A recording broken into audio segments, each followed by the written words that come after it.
تو ان کو الہام ہوگا کہ ایمان والوں کو لے کر آپ کوہتور پر چلے جائیے، تو وہ سارے ایمان والوں کو لے کر اس وقت کوہتور کے اوپر چلے جائیں گے اور وہاں پر محصور ہو جائیں گے، جیسے بندہ کسی جگہ جا کے بند ہو جاتے ہیں نا، ایسے بند ہو جائیں گے۔ ارد گرد کی تمام زمین کے اوپر یاجوج ماجوج کا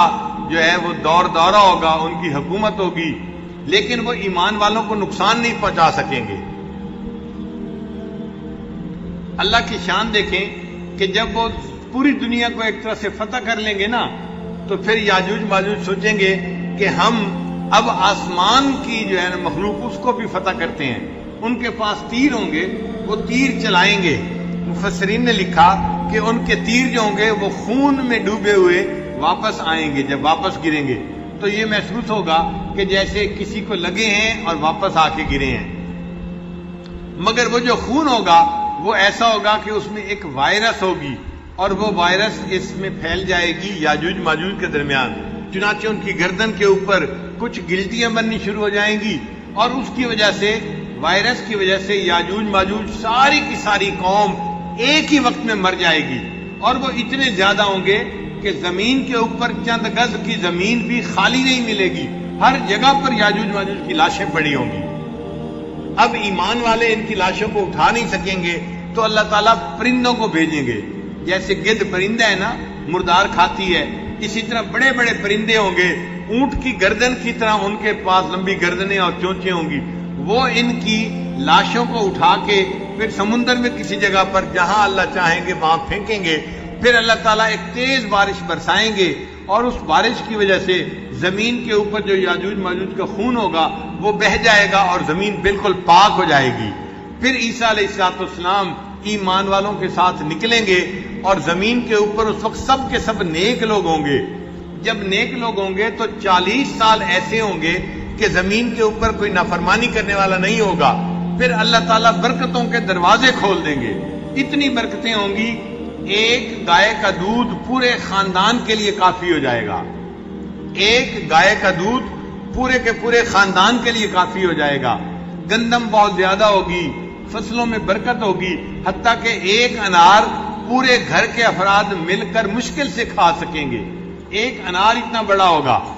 کہ اس کو مشکل سے گھر والے لوگ سب مل کے کھا سکیں گے، تو برکتیں ہوگی، چونکہ اللہ کی نافرمانی دنیا میں نہیں ہوگی۔ یہ عیسیٰ علیہ السلام کے زمانے میں ایسا وقت آئے گا، پھر آہستہ آہستہ لوگوں کے اندر پھر غفلت آنی شروع ہو جائے گی، اور پھر ان کے اندر ایسے لوگ ہو جائیں گے جو فسق و فجور والے ہوں گے۔ پھر ایک وقت آئے گا کہ اللہ تعالیٰ ایک ہوا چلائیں گے،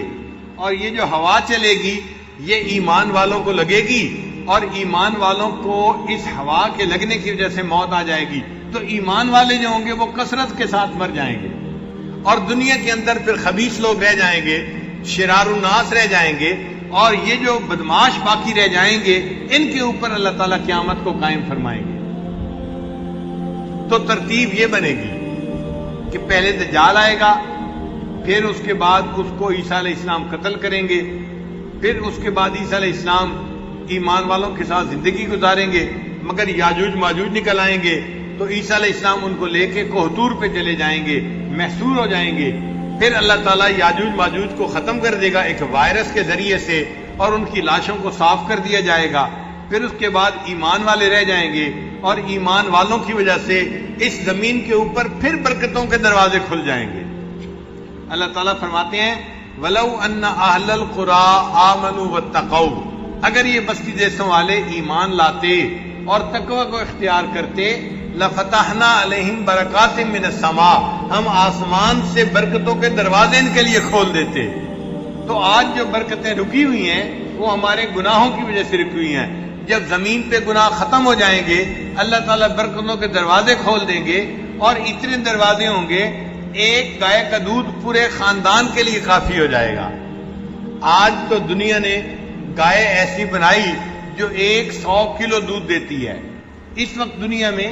جو زیادہ سے زیادہ دودھ دینے والی گائے ہے وہ 105 کلو دودھ ریکارڈ ہے پوری دنیا میں 24 گھنٹے میں، مگر اس وقت جو گائے ہوگی وہ اتنا دودھ دے گی کہ وہ دودھ پورے کے پورے خاندان کے لیے کافی ہو جائے گا، اور گندم میں برکت ہو جائے گی اور پھلوں میں برکت ہو جائے گی، کہ پورا خاندان ایک گھر کے افراد مل کر مشکل سے انار کو کھا سکیں گے۔ یہ برکتوں کا زمانہ رہے گا، مگر انسان بھولنے والا ہے اور غفلت میں پڑنے والا ہے۔ آہستہ آہستہ پھر غفلت آنی شروع ہو جائے گی اور اس غفلت کی وجہ سے پھر لوگوں میں فسق و فجور آ جائے گا۔ عیسیٰ علیہ السلام چلے جائیں گے اور دنیا کے اندر پھر آہستہ آہستہ فسق و فجور بڑھنا شروع ہو جائے گا۔ پھر جب فسق و فجور بڑھے گا، اللہ تعالیٰ ایک ہوا چلائیں گے اور اس ہوا سے ایمان والے لوگ دنیا سے جلدی چلے جائیں گے، رخصت ہو جائیں گے، اور پیچھے جو ہے وہ فسق و فجور والے لوگ رہ جائیں گے، اور یہ لوگ جو ہیں وہ بے دین قسم کے لوگ ہوں گے۔ حدیث پاک میں آتا ہے کہ اتنے بے دین ہوں گے کہ ان کے اندر ذرا بھی شرم و حیا نہیں ہوگی، حتیٰ کہ ایک جگہ پر کچھ لوگوں کا مجمع ہوگا اور ایک عورت اس مجمع کے قریب سے گزرے گی تو مجمع کا ایک بندہ اس عورت کے ساتھ بدکاری کرے گا، وہیں پر سب کے سامنے۔ پورے مجمع میں ایک بندہ بھی ایسا نہیں ہوگا جو ان دونوں کو یہ بات کہے کہ تم کہیں اوٹ میں چلے جاؤ، اتنا کہنے والا بھی کوئی نہیں ہوگا۔ یعنی شرم و حیا رہے گی نہیں، وہ جانور کی طرح ہوں گے۔ جیسے جانور سب کے سامنے ایک دوسرے کے ساتھ ملاپ کر لیتے ہیں، یہ انسان بھی جانوروں کی مانندے ہوں گے، اور وہ بھی اسی طرح بے حیا انسان ایک دوسرے کے سامنے یہ بدکاریاں کرتے رہیں گے، ان کو کوئی پرواہ نہیں ہوگی۔ پھر ان بدکاروں کے اوپر اللہ تعالیٰ کی قیامت کو قائم فرمائیں گے اور قیامت آ جائے گی۔ اس لیے حدیث پاک میں فرمایا کہ قیامت شرار الناس کے اوپر قائم ہوگی۔ ویڈیو کے نیچے سبسکرائب کے بٹن پہ کلک کریں، بیل کے آئیکن پہ کلک کیجیے تاکہ ہر نئی ویڈیو کی نوٹیفیکیشن آپ کو ملے۔